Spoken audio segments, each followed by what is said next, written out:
तो ये कहानी है मध्य प्रदेश के पहाड़ों में बसा एक छोटा सा गांव का, जिसका नाम था बेलगढ़। वहाँ का वातावरण बेहद शांत था और शाम होते ही एक खामोशी पूरे इलाके को अपनी चपेट में ले आती थी। गांव के बुजुर्ग का कहना था कि पहाड़ियों में एक आत्मा भटकती है जिसको लोग कामिनी कहते थे, और उसका नाम सुनते ही लोग के शरीर कांप उठते थे। अर्जुन, जो एक शहर का पत्रकार था, वो अंधविश्वासों पर एक कहानी लिखने के लिए बेलगढ़ गांव आया हुआ था। उसने गांव के बुजुर्गों से सुना कि कामिनी एक सुंदर और अनाथ युवती थी जो सालों पहले गांव में आई थी। वह अकेली रहती थी, दिन में खेतों में काम करती और रात को अपने घर में सन्नाटे से बातें करती। गांव के लड़के उस पर मोहित थे, पर वह किसी से नहीं मिलती थी।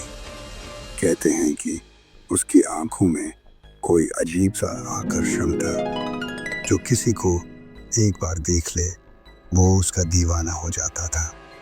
उसके बीच एक दिन गांव का सबसे खूबसूरत युवक विक्रम, जो जमींदार का बेटा था, वो अचानक लापता हो गया। 3 दिन बाद उसका शव जंगल में मिला। चेहरा पूरी तरह जला हुआ और आंखें बाहर निकली हुई थी।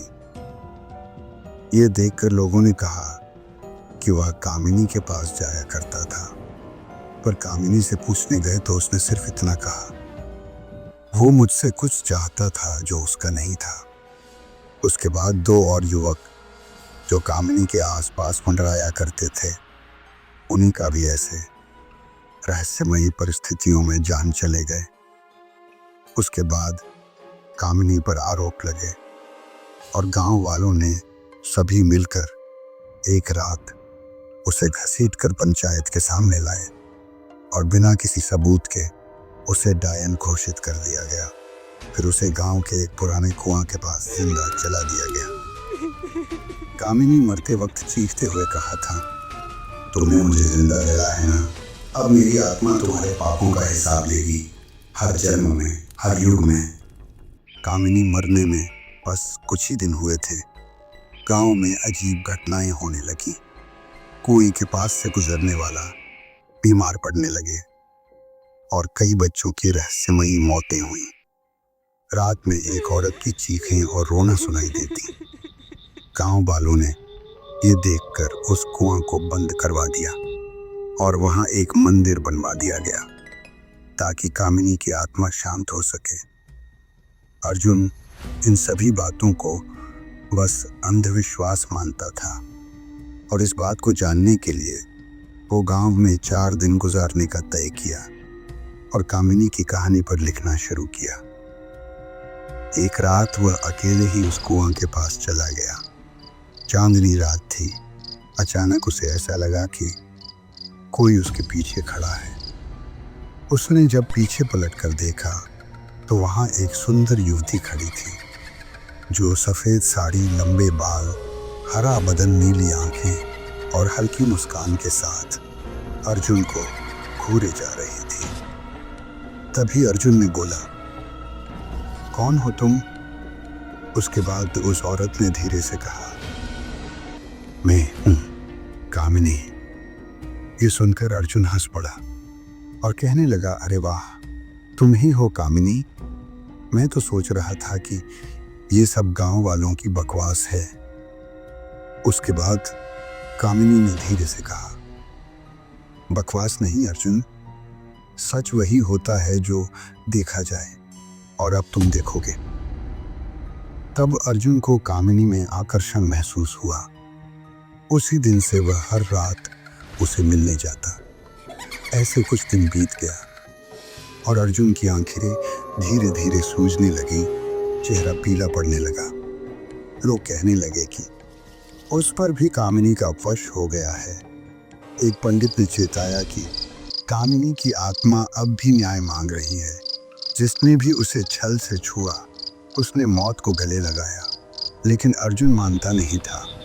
वो कामिनी के और करीब होता चला गया। एक रात अर्जुन ने पूछा, तुम मुझे क्यों मिलने आती हो? कामिनी मुस्कुराई और कहा, क्योंकि तुम पहले इंसान हो जिसने मुझसे सवाल नहीं किया, बस मुझे देखा। कुछ दिन बीत जाने के बाद एक रात अर्जुन ने तय किया कि वह उस कुएं में उतरेगा और सच का सामना करेगा। उसने एक रस्सी और टॉर्च ली और कुएं में उतर गया। नीचे उतरते ही उसे सिर्फ इंसान की कंकाल और उसकी गंध मिली, उसके सिवा और कुछ नहीं। लेकिन तभी अचानक उसकी टॉर्च बंद हो गई। अंधेरे में कुछ दिखाई नहीं दे रहा था। तभी किसी ने अर्जुन की पीठ पर हाथ रखा और कहा, तुम अब मुझे छोड़कर नहीं जा सकते अर्जुन।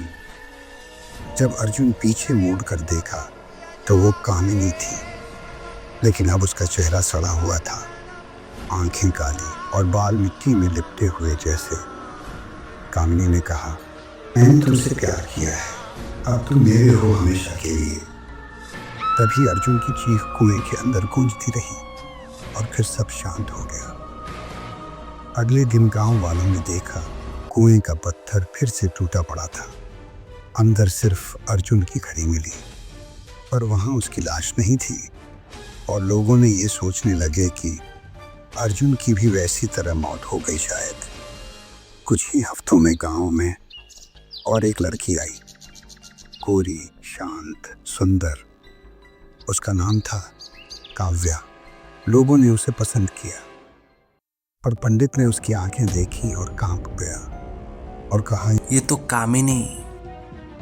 कामिनी की आत्मा दुष्ट नहीं थी, वह सिर्फ न्याय चाहती थी, प्यार की तलाश में थी और समाज ने उसे ठुकरा दिया।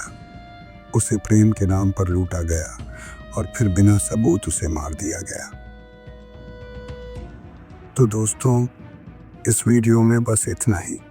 मैं आपका दोस्त दीपक जल्द ही मिलता हूँ फिर एक नई कहानी के साथ।